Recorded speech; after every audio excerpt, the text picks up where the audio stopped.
お疲れ様です。私はマハタラ・アランバと申します。これから私たちの会社の目標について説明します。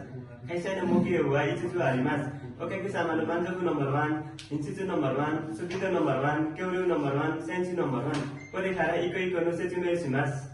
お客様の満足のナンバー1、お客様の気持ちよくサービスを受けて満足してもらうことを目標にしています。例えば私はいつもお客様が喜ぶサービスとサポートをします。品質のナンバー1、間違いがなく安心して使えるように保つことを大切にしています。例えば私はいつも良い製品良いサービスを提供します。スピードのナンバー1、早く正確に仕事を進めることでお客様を待たせないようにしています。例えば私はいつも早く正確に仕事を行います。協力のナンバー1、協力は社員のモチベーションを高めます。例えば私はいつも協力は毎年皆事業会基準に合わせします。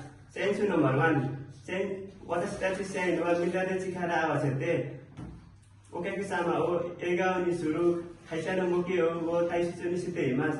例えば私はいつもできることを頑張ります。はい、以上です。よろしくお願いします。